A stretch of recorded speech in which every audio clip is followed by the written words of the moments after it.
إن الحمد لله أصلي وأسلم على نبينا مصطفى محمد صلى الله عليه وسلم وعلى آله وصحبه أجمعين أما بعد أعوذ بالله من الشيطان الرجيم بسم الله الرحمن الرحيم സൂറ അൻ-നിസാ 32ാമത്തെ വചനത്തിന്റെ വ്യാഖ്യാനം നോക്കൂ. നിങ്ങൾ വലാ തതമന്നൗ, നിങ്ങൾ വ്യാമോഹിക്കരുത് അല്ലെങ്കിൽ കൊതിക്കരുത്, മാ ഫളലല്ലാഹു ബിഹി, അതുകൊണ്ട് അല്ലാഹു സുബ്ഹാനഹു വ തആല ശ്രേഷ്ഠത നൽകിയ ഒന്നുകൊണ്ട് എന്ന് പറഞ്ഞാൽ അല്ലാഹു ചിലർക്ക് അനുഗ്രഹങ്ങൾ വാരിക്കോരി കൊടുക്കും. അത് കണ്ടുകൊണ്ട് നിങ്ങൾ അതിനെ വ്യാമോഹിക്കരുത് എന്നാണ് അല്ലാഹു പറയുന്നത്.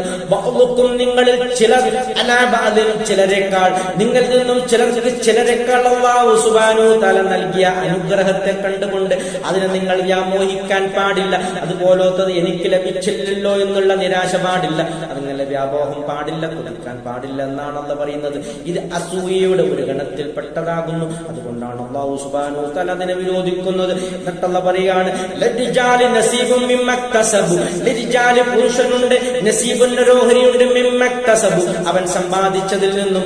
ഓരോ പുരുഷനും അവൻ സമ്പാദിച്ച ആ നന്മ തിന്മകൾക്കനുസൃതമായ ഒരു പ്രതിഫലം അവന് കൃത്യമായി കണക്കാക്കി ലഭിക്കുക തന്നെ ചെയ്യുമെന്നാണ് പറഞ്ഞതിന്റെ അർത്ഥം. വലിനിസായി, സ്ത്രീക്കുമുണ്ട് നസീബുൻ ഓഹരി, മിമ്മക്തസബ്ന അവൾ സമ്പാദിച്ചതിൽ നിന്നും സ്ത്രീക്കും ഓഹരിയുണ്ട്.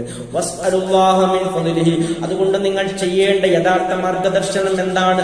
വസ്അലുല്ലാഹ, നിങ്ങൾ അല്ലാഹുവിനോട് ചോദിക്കുവിൻ, മിൻ ഫളിഹി അവന്റെ അനുഗ്രഹത്തിൽ നിന്നും.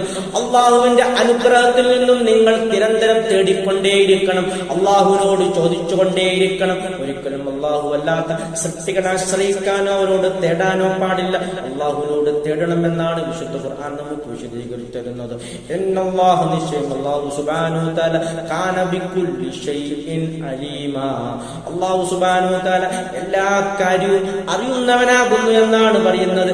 അല്ലാഹു എല്ലാ കാര്യം അറിയാൻ കഴിവുള്ളവനാണ്, എല്ലാ കാര്യവും അവൻ അറിയുന്നു. അതുകൊണ്ട് അല്ലാഹുവിനോട് അവന്റെ അനുഗ്രഹം നിങ്ങൾ തേടണം. അല്ലാഹു സുബ്ഹാനഹു വ തആല അവൻ ഉദ്ദേശിക്കുന്ന ചില പ്രത്യേകം മനുഷ്യർക്ക് നമ്മെക്കാൾ കൂടുതൽ നൽകിയെന്ന് വരാം. അതുകൊണ്ട് അത് കണ്ടുകൊണ്ട് നിങ്ങൾ വ്യാമോഹിക്കാൻ പാടില്ല, കൊതിക്കാൻ പാടില്ല, അസൂയ വെക്കാൻ പാടില്ല. ആ ധനം അവനിൽ നിന്നും ആ സമ്പത്തോ അല്ലെങ്കിൽ അനുഗ്രഹമോ നീങ്ങിപ്പോകാൻ ആഗ്രഹിക്കാൻ പാടില്ല. നോക്കൂ, നിങ്ങൾ രണ്ട് കാര്യത്തിലെ അസൂയ പാടുള്ളൂ. അതൊരു മനുഷ്യനുള്ള ധനം കൊടുത്തവൻ അല്ലാഹുവിന്റെ മാർഗത്തിൽ ചെലവഴിക്കുന്നു, ഒരു മനുഷ്യന് ഇൽമു കൊടുത്തു, അത് അല്ലാഹുവിന്റെ മാർഗത്തിൽ പ്രചരിപ്പിക്കുന്നു. ഈ കാര്യത്തിൽ അസൂയ പറ്റുമെന്ന് പറഞ്ഞാൽ അത് വ്യക്തമായി പറഞ്ഞതാണ്. ആ കാര്യം അവന് അനുകരിക്കാൻ പറ്റും, ആഗ്രഹിക്കാൻ പറ്റും, അതല്ലാത്തതൊന്നും അനുകരിക്കാൻ പാടില്ല. ആഖിറു ദഅവാന അൽഹംദുലില്ലാഹി റബ്ബിൽ ആലമീൻ.